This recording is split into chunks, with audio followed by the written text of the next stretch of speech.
Welcome to the final evidence session of the inquiry that the Devolution All-Party Parliamentary Group has been undertaking for quite some number of weeks now, hearing from a wide range of witnesses, people offering their experiences and thoughts who've served in some capacity or other connected with local government, be that academia, be that leading a council, being in government, and having written on government variously. We're taking all of these evidence sessions together towards producing a report on what needs to change in order for devolution to be delivered more effectively, with a particular focus this time on what needs to change in terms of government's approach to local government, rather than what has, I think, been done more extensively in the past, which is what local government needs to do or should do or is asking in return for greater devolution. This is sort of turning that slightly on its head, and the focus is really more about government and different government departments and how they need to change, and which ones of them are in the forefront and which of the ones perhaps more pertinently aren't in the pursuance of a higher level of devolution. I have my esteemed panel with me who've been through a lot of sessions together now and have asked a lot of good questions of the people who've come in front of us. It's a non-confrontational session. It's genuinely here to draw information and expertise out of the people who we've had in front of us. And so I'd like to welcome everyone who's joined the call in addition to the panel, but particularly to welcome Greg Clark. Greg is a former Secretary of State for Communities and Local Government, but also served as a minister within CLG earlier as well, in addition to an extensive range of ministerial experience and experience at the other end, being a councillor as well. So Greg, thank you so much for giving us some of your time today. Various members of the panel will ask you a selection of questions, but before we do that, we'd like to invite you to just offer some general thoughts in and around the theme of our inquiry, and then we'll go into questions after that. So Greg, thanks again, over to you. Well, thank you, Andrew, and thanks for inviting me. And it is a delight to see so many comrades from the battle to decentralise over the course of certainly my period in office from 2010. Among the various strange titles that I had in government were Minister for Decentralisation and Minister for Cities, which obviously, as well as being Secretary of State at CLG and Bays, I think were the most relevant ones. I was appointed Minister for Decentralisation by David Cameron when we first came into government, and the reason for that was he called me in and said, I've been reading a pamphlet that you wrote in opposition. It was called the Drivers of Centralisation. It was a kind of critique of all the centralising measures that governments had taken, and said, I've been reading it and I want you to put it into effect and to reverse it. And it was pointed out by many at the time that it was a slightly paradoxical thing to have a minister in central government for decentralisation. But it did, I think, reflect the fact that actually if you want to decentralise, it has to be a determined effort. The forces, and I'm sure Bob Kerslake and others will attest to this, the forces of centralisation, if you've got power in your hands, it's very difficult to give it up. You've almost got to kind of prise people's fingers off the levers that they have. And so it does take a determined effort. Having kind of thought about it and consulted with a lot of leaders up and down the country, we came up with the concept of city deals.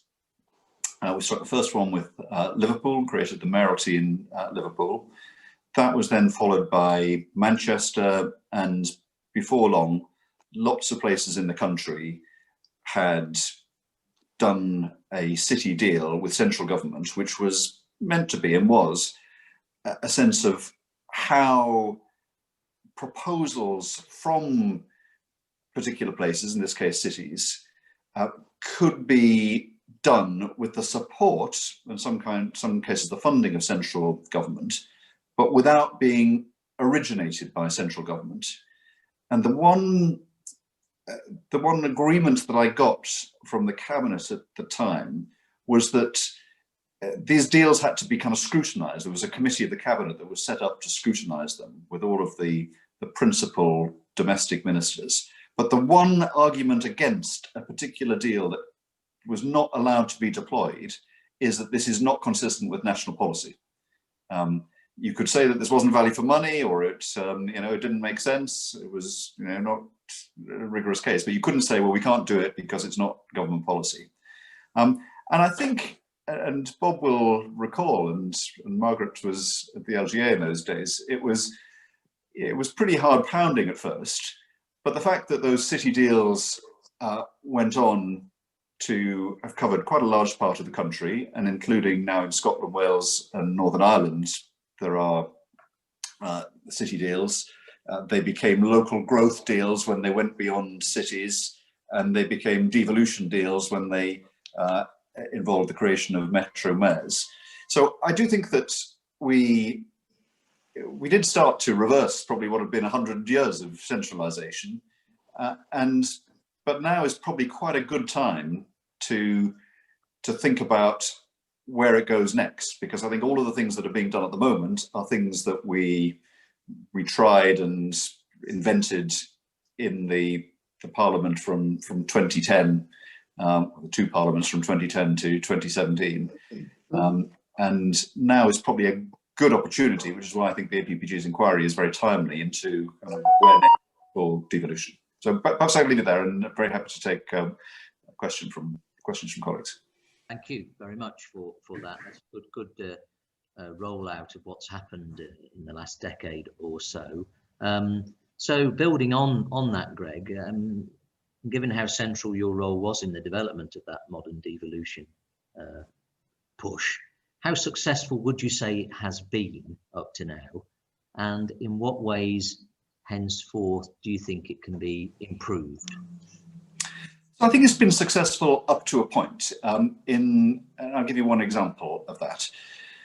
When we came into office as a government in 2010, the only mayor in I think in Britain was the Mayor of London. And I remember at the time recognising that the Mayor of London was a pretty powerful figure in Whitehall, in government. If the Mayor of London was on the phone, if your private office, if your minister said the Mayor of London's on the phone, you took the call, as you would do from Margaret Eaton when she was chair of the LGA. They were in a category that you would immediately take the call. And I remember, and this might be being a sort of chippy northerner from Middlesbrough, thinking, well, why should it just be the Mayor of London that can do this? Why shouldn't great cities, certainly like Manchester and Liverpool and Sheffield and Newcastle and Birmingham and Bristol, why shouldn't they have someone who was kind of weighty like that and could speak for them?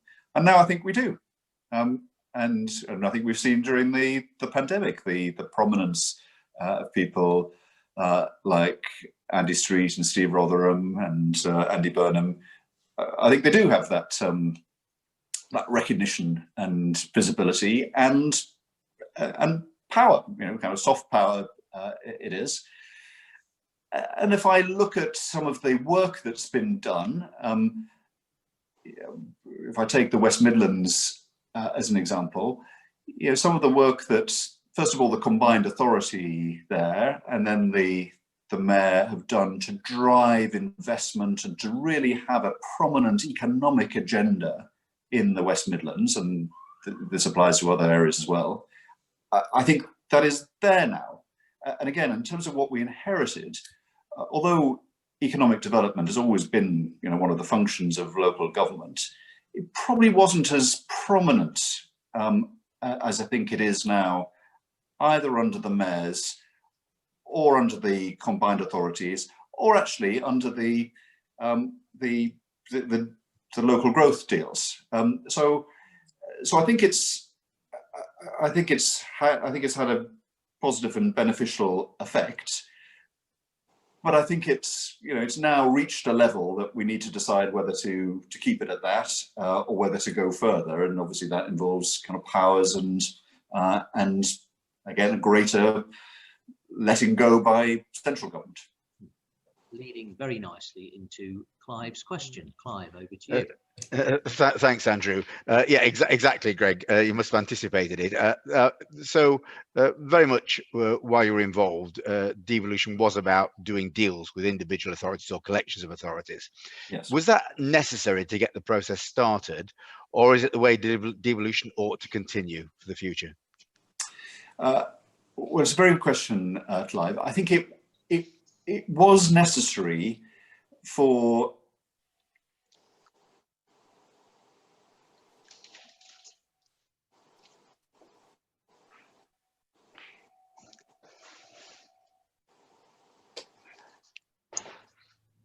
Is it just me that's lost Greg, or has he gone? We've got a freeze on. He froze just as we're all getting excited there. We moved forward. I hear what you're saying. It's like the end of an episode of EastEnders. No, curry, please. Oh yeah, okay, yeah. Right. And he's actually in Parliament, isn't he, by the looks of things as well? So he should be okay. Yeah. Well, yes.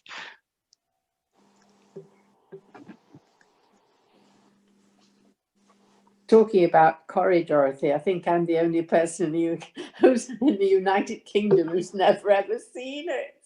Oh, Margaret, I'm ashamed to I say. am, because as a northerner as well, you know. It's the wrong side of the north for Coronation Street, though, isn't it? Yeah. Isn't it the 60th There's anniversary? still a north-south divide, isn't there? Dorothy, isn't it the 60th anniversary tonight? Yeah. Is it the 90th? Yeah, Something like that. hour-long episodes on Monday, Wednesday, and Friday. You see, that's how sad I am. No, it's good. It's right. just an inconvenient time for me. And Yeah. always has Yeah. been. It's my chill-out stuff. I do enjoy it. I watch Food Network for mine. I think everybody needs something, don't they, that is a bit mindless. Like Greg's coming back. Excellent. Right. Greg, Right. hello. We lost you there. Sorry, I don't know what happened there. The chairman of the Science and Technology Committee has a technology failure. That's not a very good. Yes.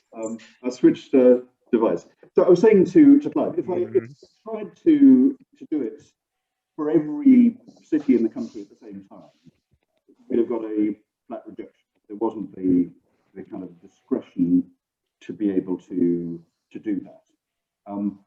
In fact, I think I remember being probably slightly disingenuous, and when we did a deal with Liverpool at first, but it was completely bespoke to Liverpool, no further implications anywhere else. In terms of the exception to national policy, it didn't imply a precedent. And then we did it in Liverpool, then we did it in Manchester. But I think it would have been very difficult to do it right across the country at the same time. The second aspect was that the proposals that came from each of the deals were quite different from the different places. So in Liverpool, as I recall, it was mostly initially about regeneration. In Greater Manchester, it was more about transportation, the metro link, and that was the prime thing. So they were quite different, and so it would be hard to think of a generic approach that would have worked in every place, I think. Right. So then how should we continue then? Do we carry on with deals, or do we move to the general approach to devolution? I mean, is that the next big step, or do we still have a lot more to do in terms of doing smaller deals around the country to try and bring others up to speed? So I think there's more that can be done to bring others up to speed. I quite like the idea of local initiative. The idea was that the deals will be proposed locally and could be different from other places. and so I'm still quite attached to that, and the idea that places can can have a local diagnosis of what's needed and say this is what we want, and propose it to the central government, I'm still quite attracted to, rather than to give a kind of standard set of kind of rights and responsibilities. Could I just, Andrew, can I just follow up one point? Because I know Greg has said, I mean, it's very much sort of economic growth and transport, the linked issues were very much parts of those deals. Yes. And I know you were very supportive of the idea that as wider deals were done for city regions, they should look at the local economy in terms of boundaries. That sort of slipped off the agenda, hasn't it? I mean, I say we're feeling from the Sheffield City region point of view, where what's retreated to in the end is the traditional county boundaries, which don't represent the local economy. And do you still see that as a challenge to how we break that down to get real local growth areas? I do think it's a challenge, and I mean, you'll know from chairing your committee over the years, like it is difficult, and the Sheffield City region is a case in point that the natural economic geography very much included places, if you remember, in North Derbyshire and North Nottinghamshire, but the kind of significance of the administrative boundaries proved more challenging than I thought they would be at the time, and I don't know what the resolution is. It's a useful thing to reflect on, and Clive, I mean, your expertise on this is much more than mine, having chaired the committee all these years, as to whether it is possible to have something that crosses significant administrative boundaries like that. Yes. Okay, thanks, Andrew. Thank you, Greg. And yes, I was leader of Derbyshire County Council at the time, so I was on the other side of that discussion. So yes, absolutely. So before we bring Scott in, Bob just wanted to ask a question that follows on from that. So over to you, Bob, and then we'll move on to Scott. Bob. Well, thank you for that, and good to have you here, Greg, for this discussion. I would say you achieved a lot through the deal-based approach when you were leading it. And then George Osborne, of course, played a key role in the case of Greater Manchester. I think the common factor here was a strong leader inside government. And I just wonder whether you felt that was quite as apparent now, and whether the recent kerfuffle with Andy Burnham might have put the agenda forward or back. Which way would you see it as having gone? Well, thank you for what you said, Bob. And actually, to return the compliment, it was quite a joint venture, this, between the civil service and the political side of this. There was a lot of banging of heads together to achieve this, and I think that is a lesson going forward. It's at least part of the civil service have to be vested in it. You might need a kind of political leadership, but you also need someone who is a civil service champion of this, given the natural tendency to retain powers. I do think that certainly it helps to have someone who has a bit of kind of a zeal for it. I mentioned the fact that Cameron appointed me because of things that I'd written in opposition. Sometimes you do, if you come in with an agenda that you want to implement, there's a certain power that comes with that. I've got high hopes, actually, that a government led by someone who was a very high-profile mayor during all of that time, including the time when I was Secretary of State and Boris was Mayor of London. He was a strong advocate for the mayoral model, so he understands it. It's not something that's alien. I mean, part of the trouble that we had in those early days was that there weren't many Conservatives that had that much experience or interest in that. You might recall that Michael Heseltine was an exception to that and was someone in the Conservative family that was very passionate about it. But there weren't that many, but Boris is one. And so and conversations that I've had with him over the years lead me to think that he still gets that. So listen, the last 18 months has been a time when there's been a lot going on, obviously Brexit and COVID. There probably hasn't been the same time and space available to give full voice to this kind of agenda. I hope that, as we get through COVID and start to recover economically, and of course, the economic recovery is going to be on all of our minds. And I think it's very difficult to think of a recovery that is completely nationally directed without a big local component. So I hope that will give it a new injection of life, led from the top. And when I mentioned that the Mayor of London was a kind of forceful figure, I think you should expect mayors to be forceful advocates for their area. And so I hope no one will, as it were, kind of hold against the devolution model the fact that mayors have been assertive. Yes, I agree.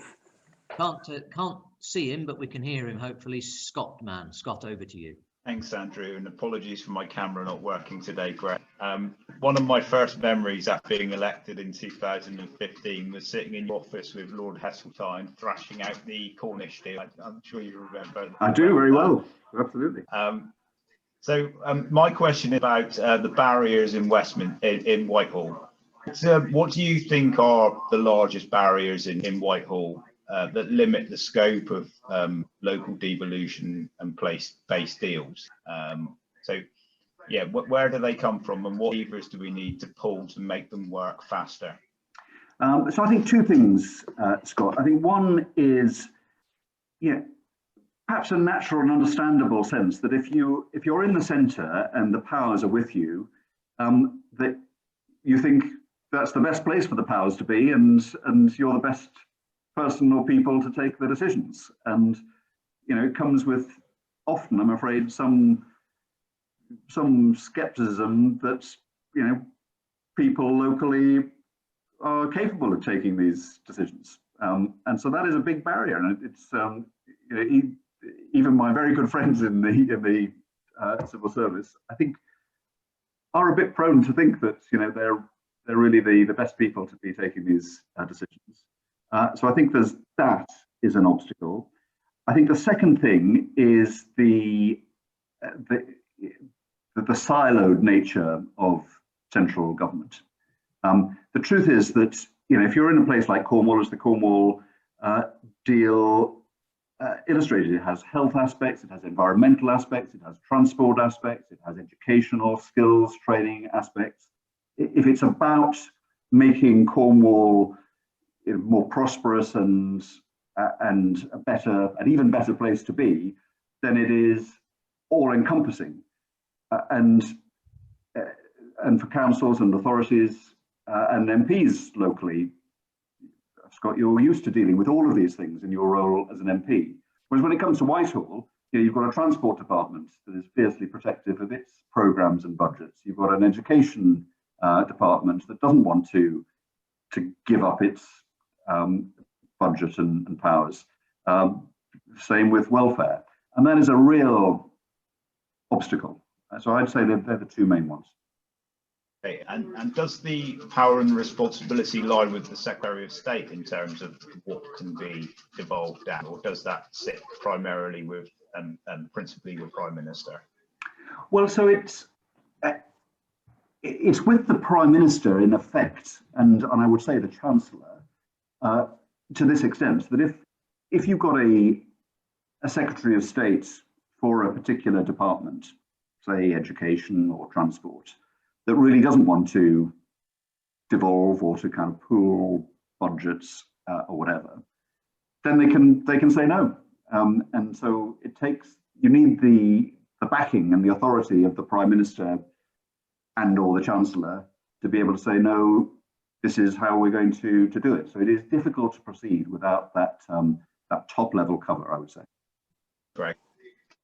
Thank you. So straight on to Margaret, your question. Thank you. Hello, Greg. Hello, Mark. Having this really, my question follows on very closely from the previous one. Are there changes, do you think, that would enable government departments to make a more consolidated approach to devolution? Yeah, so I think I had quite a kind of subversive view of government departments, despite the fact that I've been in several.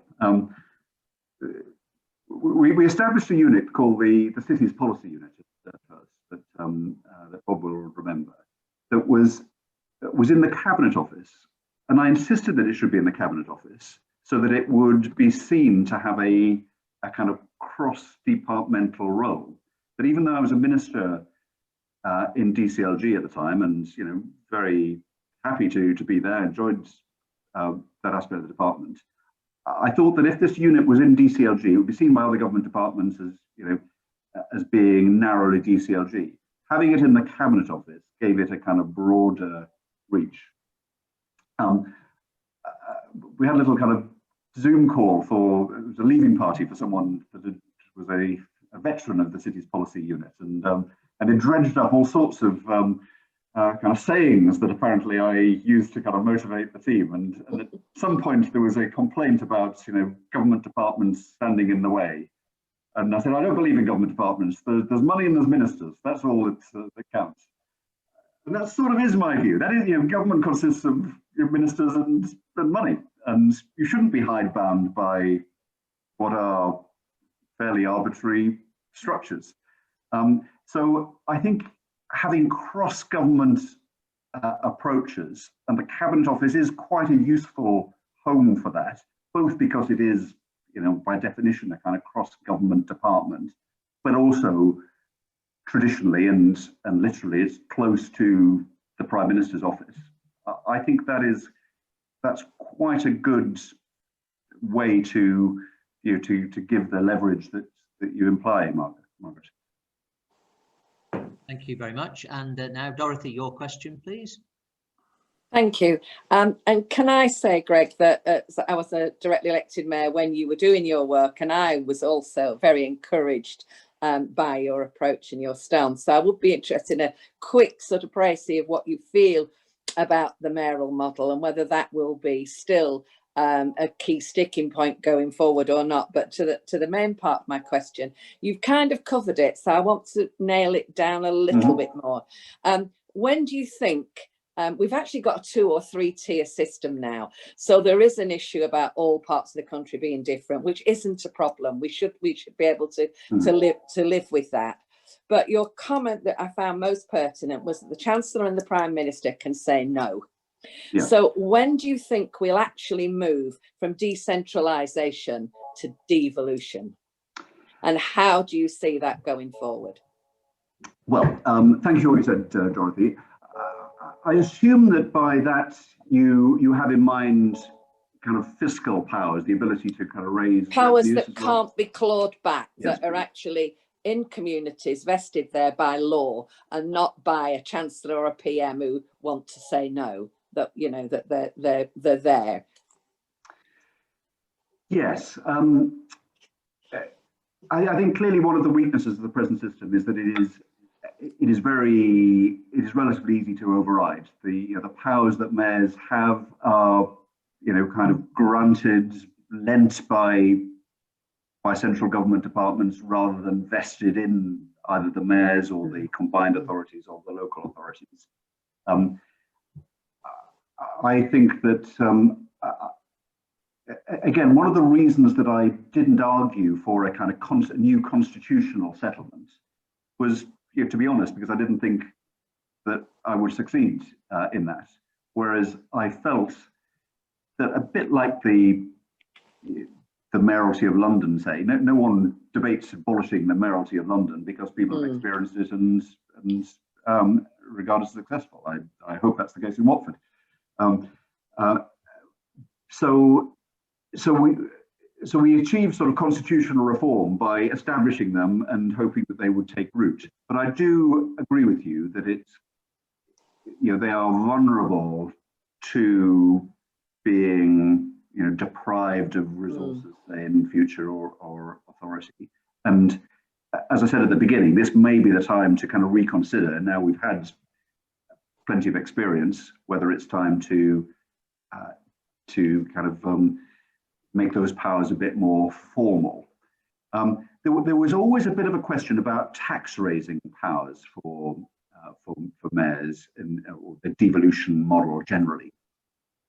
Again, I was always a bit sceptical about that. And in fact, when the Prime Minister was Mayor of London, he regularly came to me to argue for tax raising powers for the mayoralty of London, and I told him that I wasn't persuaded, because I thought that in the early days, if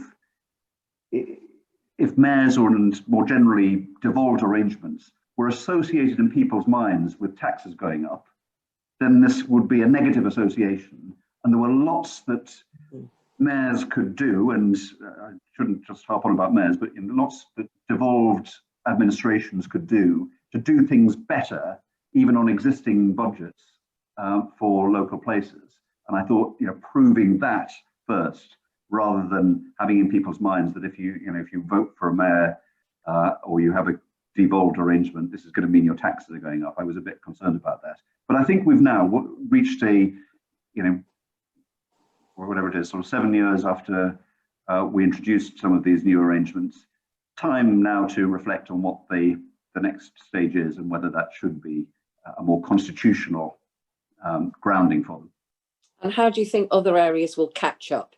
You know, what's open now to areas that might be considering this? How do we actually move more people up towards the more powers that some have got?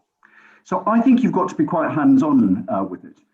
It's interesting, the kind of parallels. One of the things that I tried to do in various offices that I had in government was to promote more diversity in employment. You know, when I was making appointments to public bodies, the number of times I was presented with all male shortlists, and so, well, that's it. You know, these are the candidates. You've got to choose from them. And I always said, well, you know, have you gone out and, you know, identified people who are capable of this, rather than just waiting for people to apply? And I sort of think the same exists here. If there are places that haven't been beating the door down to take on more powers, then I would go out there and talk to them about it. So surely there must be something special about your area that's a bit different from other areas that you'd like the ability to do your way. In fact, when we were doing the local growth deals, Bob will remember this, Lord Heseltine and I traveled the country. We went, I think, to every single LEP area. I think there were 39 at the time, not to kind of summon people to Whitehall, but to go to their town halls or kind of meeting rooms and say, you know, you tell us how you want things to be done differently. But you had to do it. So I would go out there and push that. I think there are some aspects of it. I think the town's agenda has something of that. Again, even latterly, when we published the industrial strategy, which was, I suppose, in 2017, I fought a furious battle with the Treasury to have reference to a town deal, the Grimsby town deal.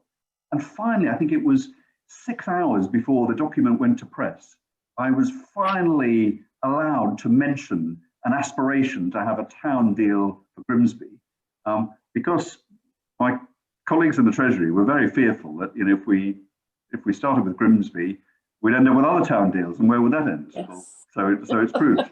But I think that is going, and I think that if you talk, as I'm sure you are in this inquiry, to colleagues in Parliament and in local government who are involved in the town deals, actually they have excited quite a lot of local interest in what we can do and how we can bring our local knowledge to bear. So I think I would go out there and challenge them to say, you know, if you haven't applied for new powers or to want to do things differently, you know, try a bit harder. Thank you. Thank you for that. We've got the final question for you now, Greg, which is from Maurice, and in answering Maurice's question, if you could couple that with your final and concluding thoughts, that would tidy us up and get us on to Steve Reed quite nicely. So over to you, Maurice. Thank you, Chairman. Nice to see you, Greg. Again, are there areas where devolving power and responsibility would actually make it harder for national policy to be delivered? Is that a contradiction that worries government, or isn't it, or perhaps is an excuse used by government not to devolve too much more? No, I think it's a very reasonable observation, Maurice, and it was something that we thought a lot about at the time, and Margaret and Bob will reflect on that. I mean, if you take the kind of limit case, you're not going to have a kind of, you know, a local militia. There have been times in British history when you have had local standing armies, but I think most people would accept that that's a national responsibility. So not everything that is done centrally should be localized, and so I do think there needs to be a sensible conversation as to what are the things that can be devolved and what can't be. That said, you know, we have a national health service, and one of the things that was done in Greater Manchester was to have a more local approach with the leaders and the NHS in Greater Manchester, and I think that most people regard that as a good thing. And that goes back to the concept of a deal, which wasn't just a kind of, you know, political slogan, a kind of, you know, a word used for marketing purposes. There is something about that it isn't just kind of, you know, devolve and forget. It is bringing together the joint interests of the whole nation and the local area. So I think, so that aspect of a deal I think is important, and I don't think there's a kind of cookie cutter solution to this. I think, you know, in each area of policy, you've got to think hard about what is the best relationship in that deal that involves the two sides. Thank you, Greg. I know we're short of time. Thank you. Thanks very much, Greg. So do you have any final concluding thoughts for us, Greg? No, other than Andrew to say it feels like old times to be talking about these things with a lot of friends and allies from the period in which I had responsibility for them. I see Heather Jamieson's on the call as well. Heather and I had lots of conversations around this. It's fantastic that you're doing this work as an APPG. I'll look forward to your report very much, and I hope that the government will regard, as I do, as this being a good time to take advice from people, you know, with experience and goodwill in this area, and support what you say enthusiastically. So thank you. Thank you very much for joining us, Greg. I really appreciate it. And thank you. We'll move straight on to our second witness for today, which is Steve Reed, who's the Shadow Secretary of State for Communities and Local Government. And like Greg Clark, had a background in local government before coming into Westminster. Indeed, Steve and I overlapped in the leadership boards of the LGA for a little while before he came to Westminster and I went to Brussels. We're really glad that you've joined us. And Steve, if I could invite you to offer us some opening thoughts about the agenda and about what we're trying to do with this inquiry, and then we'll move straight into Bob Kerslake, who's got the first question for you. So Steve, over to you. Well, thanks Andrew, and I mean, it's good to see all of you. I think I've worked with most panel members at one point or another, so it's really good to have a conversation here with you. Maybe I could just, you know, preface my answers, Andrew, by just saying that despite my role, what I say should not be taken as Labour Party policy, because we're still formulating that. You know, the obstacle course it can be sometimes if you're trying to say a thing without saying it. I'd rather be as open and honest as I can with you, and I'd rather not have it interpreted as Labour Party policy at this stage. It'll just be my ruminations on the issue. But I mean, this has been an issue all of us have been grappling with for a long time.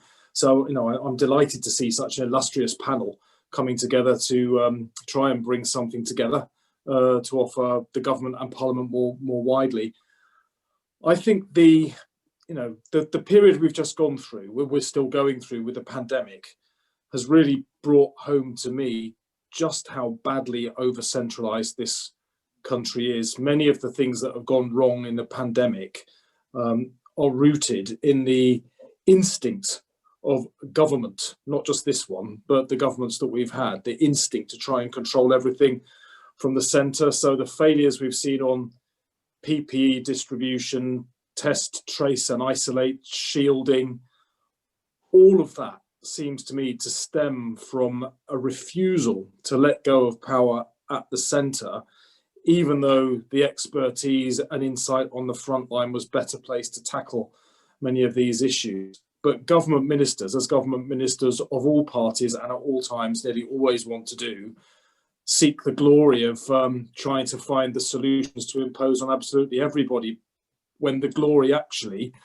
lies in letting go and enabling the front line, where the insights and understanding is better, to take a lead in protecting communities. Now, that I think has become very brought into sharp focus by the pandemic, but it's the same problem that we see time and time again over decades now, holding communities back, whether it's in infrastructure, infrastructure investment, economic growth, the equitable sharing of the proceeds of growth nationally, whatever it might be.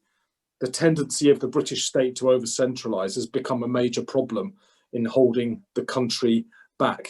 And that my starting point is that as a problem, and then we move on to, so what does that look like as we start to then open up power? You'll be talking about and exploring different models of devolution, different structures that might be able to exist or be created to allow power to be moved from Whitehall to some level or tier closer to the people. But my view in all of this is we shouldn't just be talking about national, UK-wide to national to regional structures.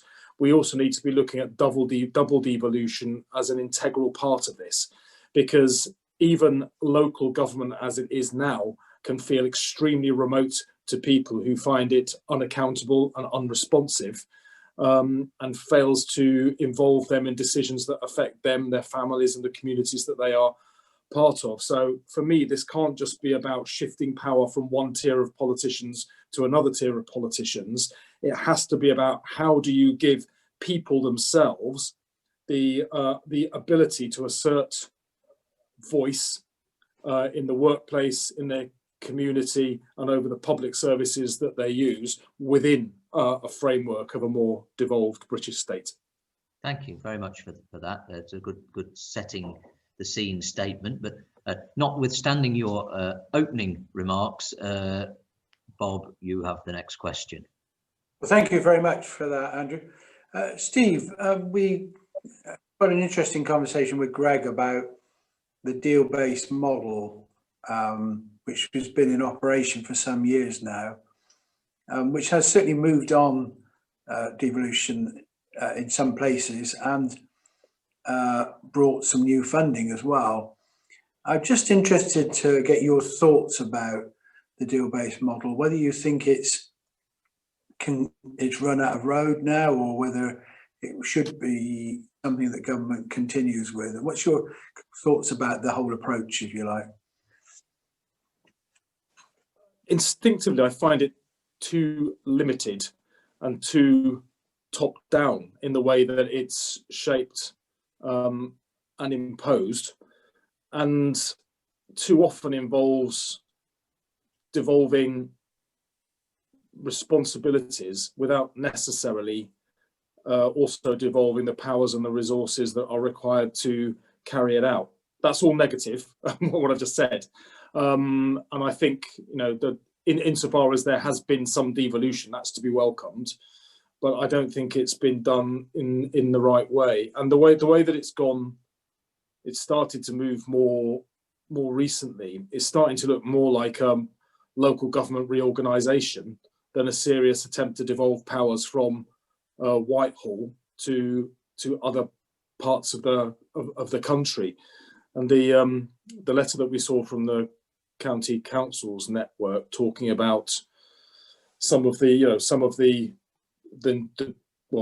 thinking about some of the newer deals as being to eliminate red dots in seas of blue. I don't think that's an appropriate way to go about deciding where powers should lie in our country. It just makes it look like it's playing party politics, and really we should be, all of us, a little bit bigger than that. I think if we're going to be serious about a devolution model, we need to be looking at something which has its own constitutional basis. I heard what Greg was saying about this, and he's undoubtedly right. This would be a tough thing to achieve, but I think for as long as local government or regional government exists entirely on license from national government, without its own basis in the constitution, then it will never be real devolution, because national government can cut the legs from underneath it at any point, or slash the resourcing it requires to function at any point. I heard what Greg was saying about the Mayor of London, for instance, but I think, I mean, my view of what's been happening recently with the London mayoralty is the government is choosing to undermine the mayoralty because it doesn't like having alternative power bases in the country. So take a look at TfL and the financial situation with TfL, which is the direct result of people following the government's guidance during the pandemic not to move around, not to use public transport, creates a huge gap in funding for TfL, and the government has then refused the funding necessary to keep it going, and stands up, the Prime Minister will stand up in Parliament and make absolutely false claims about the Mayor of London bankrupting TfL. He didn't. Londoners simply obeyed the government's advice, and therefore the revenues were cut. So, people are just playing political games with devolution rather than getting serious about how do we open up power and why we would want to open up power. And the reason for that is I think you get better decision making, more directly accountable to people, more responsive to people, and therefore more relevant to the real concerns and problems that they're facing in their lives, in their communities and in their regions. Thank you. Thank you. I mean, coming on from that, Steve, then what I'd ask you is how you think English devolution stands in the UK when you set it against the context of Scotland, Northern Ireland and Welsh devolution. And you've touched upon this already in terms of constitution. And I'm interested in that because obviously the Welsh, Northern Ireland, Scotland devolution was very much a constitutional change, as well as just a granting of powers, as it were. It was shifting the legal basis. Now, I'd like you to think about that within the English context, but also you've also talked about reorganisation as distinct from devolution. But if local government, as opposed to local authorities in England, are going to have that sort of role, don't they need some sort of constitutional protection, and wouldn't that go along with the reorganisation? Yeah, but I agree with that, Andrew, but the two things need to go together. You can't reorganise without the devolution element, which kind of isn't there really, would be my contention. I think you're absolutely right to point to England, though. England was missed out when the decisions were taken about Scotland, Wales and Northern Ireland. No consideration was given to England in that equation, and of course it must be. The United Kingdom is made up of 4 nations, but they're not nations that are equal in size. England is by far the dominant element of the 4 nations, and England needs a settlement that will suit its needs as well. And evil in Parliament isn't enough for that. I don't have a view. I don't want to develop a view of my own of exactly how that should be, because I think we need to engage England in taking that decision. I think we will need some kind of constitutional convention, as happened in Scotland before devolution there, that brings the whole of England, the whole of the United Kingdom, of course, together as well, but with an English element within it, to look at what models England, the different regions of England, the civil society in England, what England itself thinks would be appropriate. I don't think we should try to impose something from the centre on England, but nor can we keep neglecting the need for real and meaningful devolution for England, but in a way that meets the needs of England. The attempts of the previous Labour government to create a new tier of regional government was rejected. And I think that's because people saw that as just creating another tier of politicians. That partly informs my view that devolution cannot just be about shifting power from one tier of politicians to another or creating new tiers of politicians. There are very few people I've ever met in the country that think the answer to any of the problems we face is more politicians at any level. So we need to find a different way of ensuring that power can be opened up and flow to whatever is the appropriate strategic level for that decision to be taken, as close as is possible to the people that are going to be affected by it. Other than that, as an objective, I don't have a view about what that should look like, because I believe that we need a process to properly involve England alongside the other nations to work out exactly what that looks like. Your point about reorganisation, I think that's right. Within a future settlement, maybe there will be a requirement for some kind of reorganisation. But I think we need to work out the bigger picture first, rather than just fiddle around with the structures we've already got that we know don't quite work. Thanks for that. And now, Clive, over to you. Yes, I just want to say, Stephen, and thanks for coming to talk to us today. How far do we need a fundamental cultural change as well as a constitutional change? You referred to TfL and how the government responds. In the end, instinctively, government and civil service wants to retain powers to itself and has to be persuaded on each occasion to let go of anything. Individual MPs, if we have a snowstorm next week, we'll get up in the House of Commons and demand that government sort their local authority out to make sure the roads are cleared. I mean, there's still an instinctive reaction. Government should do something. In the Labour Party, I mean, if we get elected to government next time, the instinctive view of our members will be, you are being elected to improve the conditions of everyone in the country, and you shouldn't let any Conservative councils stand in the way of doing it. And I just wonder how far you get, because this is I think it's a British cultural thing, which you go to Sweden, you'd have a completely different view of the world, and how we overcome that inherent view. I'm not clear in my own head, Clive, whether it's culture or structure that comes first. People operate within the structures that we're familiar with, and that breeds a particular demand for the centre to always grip things. It's undoubtedly true that culture exists. But if we open up a conversation, there's a lot of evidence that people want decisions taken closer to them, and people would like to be able to have more ability to influence those decisions, and those decisions to be more flexible to the more local circumstances they find themselves in. Then actually people are operating within structures that don't really recognise their own instincts. So this would be part of the conversation we need to have. If you look at somewhere like Germany, similar in many ways to the UK as a leading advanced economy, a broadly similar sized country. Angela Merkel, as the federal chancellor, when she's asked about issues relating to schools, will say that's nothing to do with me. That's for the states, for the Länder, and that in Germany is a given.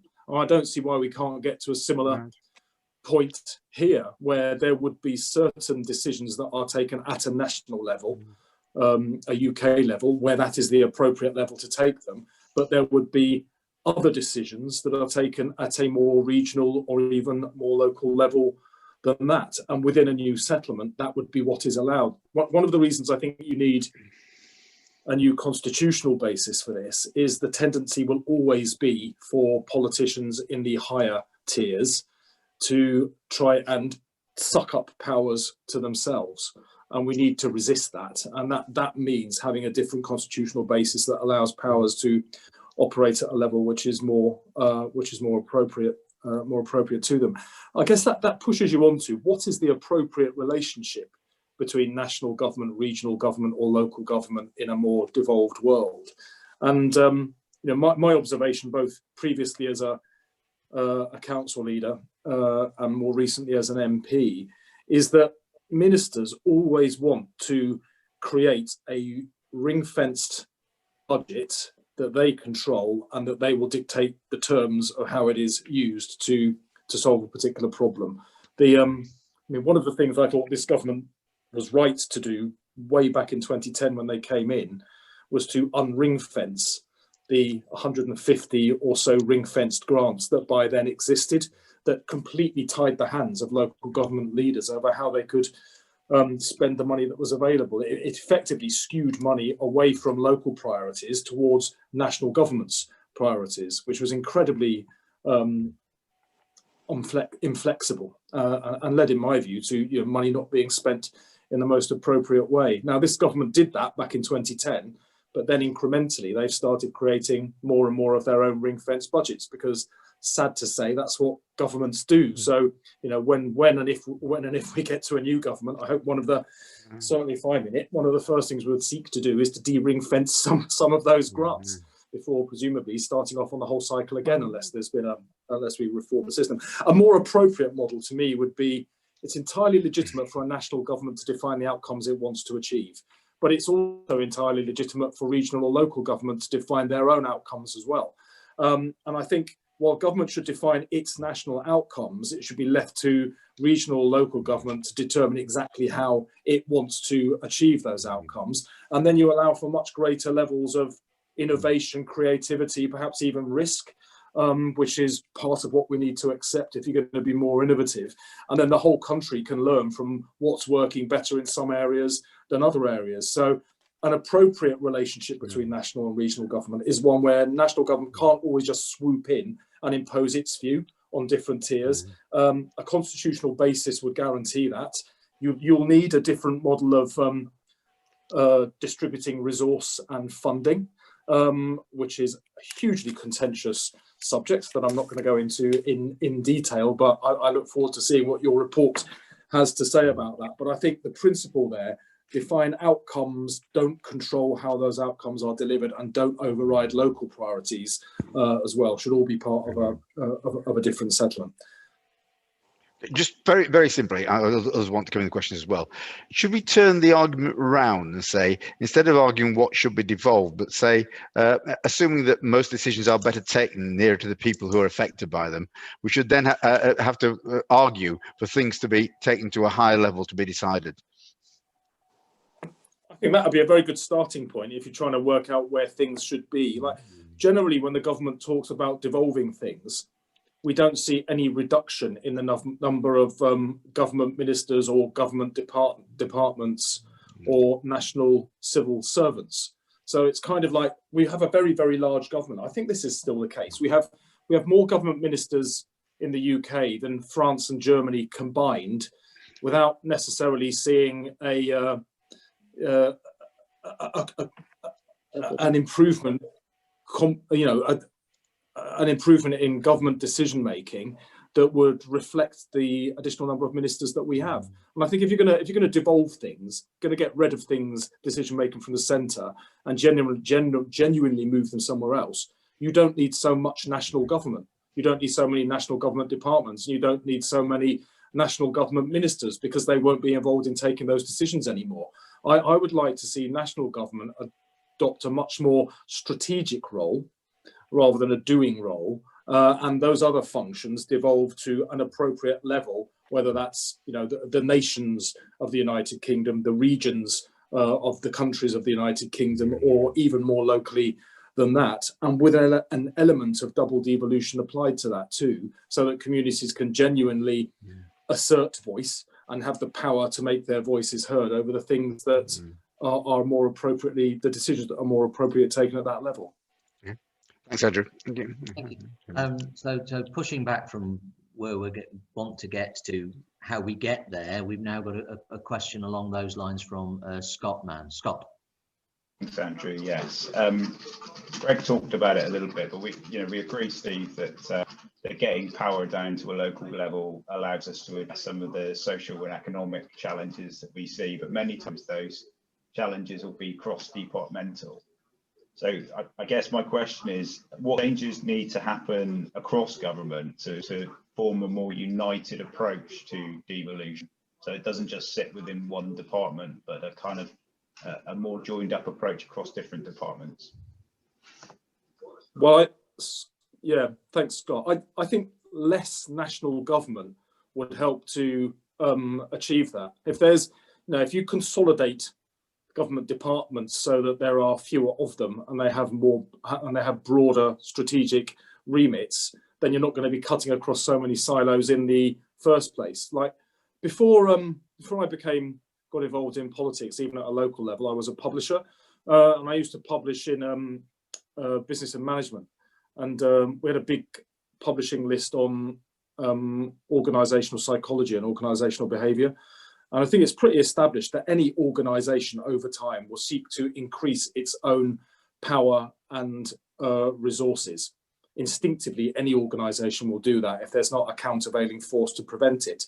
And this applies to government organizations just as much as it does to organizations in the private sector. So national government departments will always seek to increase their own power. So we need to prevent that from happening by having a devolution model that anchors powers at different tiers, regional, local, whatever that might be.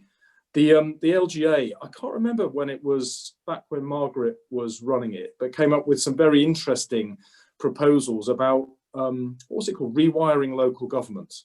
And they proposed, instead of the many national government departments that affect England, a department for England that consolidated all of them. I'm not saying that this is a proposal that I agree with, but I thought it was a very interesting way to try and look at national government differently, to try and make it more strategic, to try and tie it up better and focus more on the particular needs, in this case of England, in a way that we don't compared to perhaps Scotland or Wales or Northern Ireland. So I think, Scott, the answer is going to be get some of those silos out of the way, bring some of those silos together.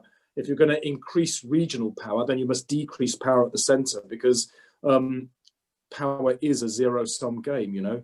If there's going to be more in another place, then there must be less in Whitehall. Thanks, Steve. Very, very useful comments. Thanks. Thank you. And that leads on to Margaret. Your question, please. Oh, I teed you up nicely there, Margaret. Yeah, you're on mute, Margaret. Can't hear you. There we are. Sorry. Thank you very much, Steve. Thinking of devolution that has taken place, do you think there's been the right balance between bespoke deals and standardised devolution, a standardised devolution baseline? And do these need to change, do you think, for future deals? Well, I mean, my general view is, as I've been saying over the course of this conversation, I don't see the current devolution as being anything like as thoroughgoing as is required. I think it's too much on the terms of national government. They're choosing what to devolve, how to devolve it, what resources are devolved with it. And if you devolve powers and responsibilities but without resources, all you're really doing is devolving the blame for the cuts that will then follow. And devolution needs to be far more meaningful than that. I don't have the answer about how we create a more devolved model of local revenue raising and an equitable distribution of that. It's part of the conversation that we would need to have to sustain and support a real model of devolution. But I can see that there is clearly merit in some of what the government's done. If you were speaking to Andy Burnham, for instance, in Manchester, I think some of the powers that they've got in Manchester, including over the NHS, where uniquely they have additional control, they've been able to do more with than had it been retained at the centre as it was previously. So undoubtedly there are benefits, but I don't think it's gone anywhere like as far as it should have gone in order to achieve all the potential benefits of a more devolved structure of decision making and government across the United Kingdom. And more latterly, where the government has been talking about effectively moving away from devolution entirely and just into local government reorganisation, I think it's starting to become a bit of a sideshow. And the successive Conservative governments we've had since 2010 have shown less and less interest in devolution. I think the Cameron government showed the most interest, I think, less under Theresa May and even less under the current government, which feels to me that they're trying to centralise things more and undo some of what happened under the previous Conservative government. Thank you. Thank you. So that's a take on the Conservatives. Now, Dorothy, your question, please. Thank you, Andrew. And hi, Steve. It's good to see you again. You too. Steve, being the last person, and actually, to be honest, you've given us such a brilliant, cant around the course of everything. You've ticked all my boxes in every way. So my kind of formal question's a bit redundant because it was meant to be, your leader wants to shift power. So how would a Labour government go about it? But you've disclaimed that. So can I ask you specifically then, where would a Labour government, you must have thought of this, if not in your sleep, where would a Labour government start the conversations? Because I absolutely agree with you that if you're genuinely true to this agenda, it has to be bottom up and not top down. So where would you start to move the agenda forward? And given that we already have a 2-3-tier system with, many different things going on, which I'm quite happy for, one size doesn't fit all, where would you start to expand that further? And I'm particularly interested in your thoughts about mayoral models and what you personally, of course, think about how they've worked or not worked. Yeah, thank you, Dorothy. My view on that is a devolution settlement that is sustainable cannot be the creation of any one political party. The whole of politics needs to participate in this, and as widely as we can engage the public. We must open it up to a national debate.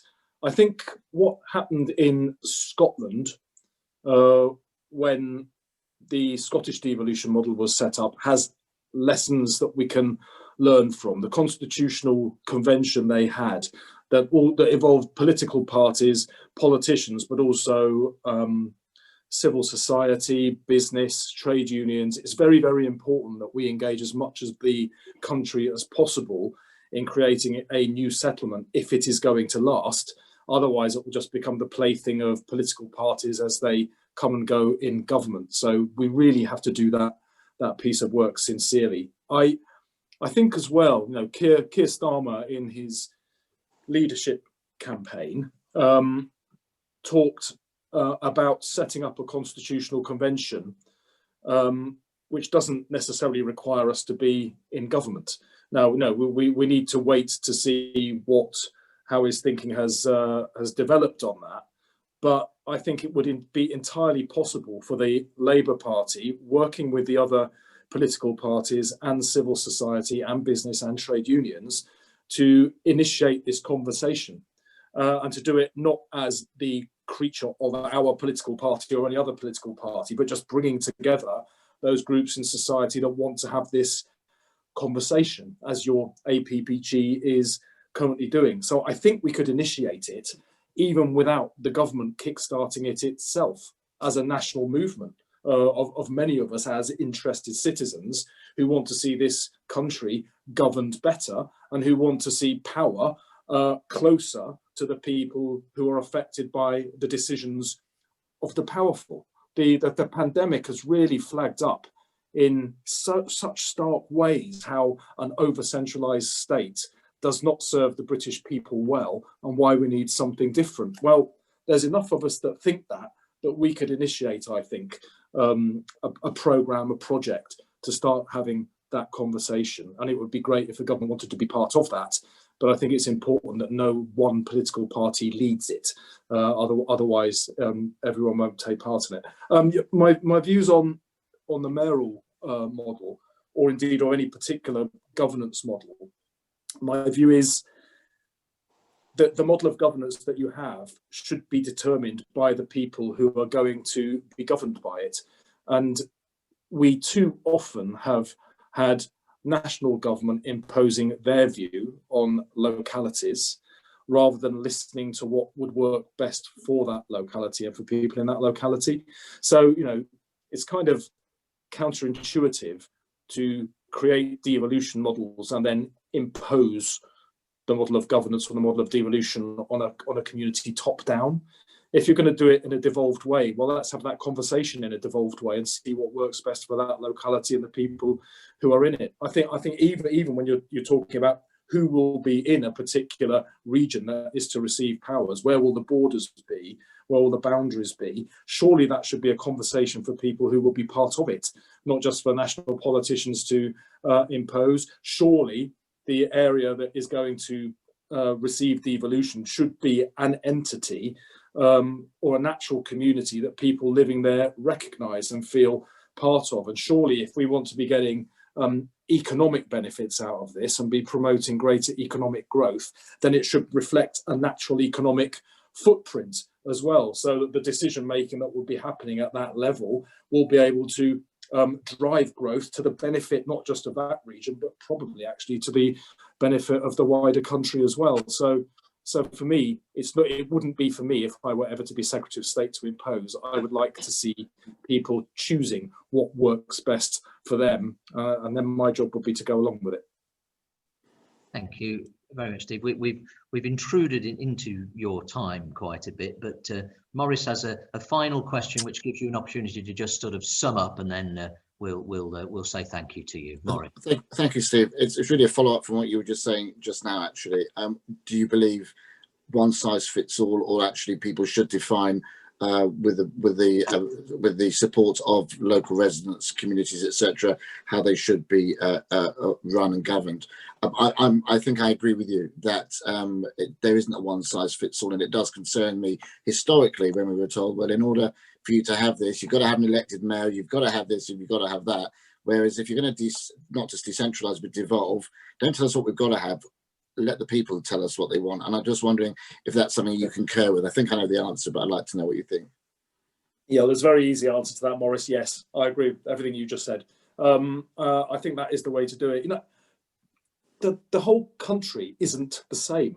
So the same model of devolution isn't going to work for the whole country. We have to adapt it to what will work best for that community, and also what they want to take. You know, I think power, there's something about power. You can't just give power to people who don't want it. People have to take power if they're going to use it in a way that makes sense to that for them. And that means they need structures, institutions, governance models that feel to them appropriate and that they can work with, and that insofar as it's possible, build on what already exists and that people are familiar with. If you do wholesale revolution, the change can be so dramatic that everybody feels lost. I think you're better to go incrementally and to build on what already exists and to develop it upwards from that. The only additional thing I'd like to really emphasize as a final comment is this shouldn't just be about shifting power from one tier of politicians to another. I was on the Remain side of the Brexit debate, but the Leave campaign slogan of "Take Back Control" is so important, and I think it goes far beyond the way that people felt about the European Union. People just feel that they don't have enough control over their own lives and their communities and their families and the public services that they use and the things that affect them. And this is starting to get more and more out of kilter with the zeitgeist of this age that we live in, when data information is so much more open thanks to digital technology, that the opportunity for greater participation exists. It's almost like we keep trying to do analog politics in a digital age, and we're so out of sync now, we have to realign politics to where the country's gone.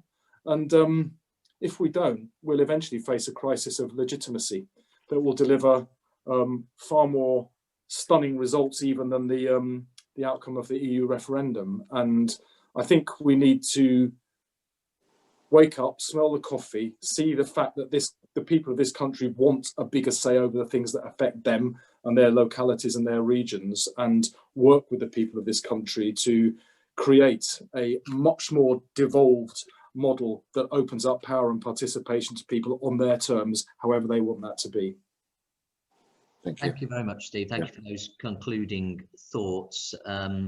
The inquiry is open for submissions until the 8th of January, and the Twitter handle is @APPG Devolution. We will now take your thoughts and Greg's, add them to those we've heard from lots of other people, including Andy Burnham, who did appear in front of us a few weeks ago, and look forward to presenting the report. And we hope it will be of some use to you and your team, Steve, and my lot as well. So thank you, everybody. Thank you, witnesses. Thank you, Steve. Thank you for the people who've joined us. And I look forward to being in touch soon. Thanks very much indeed. Thanks for having me. Thank you.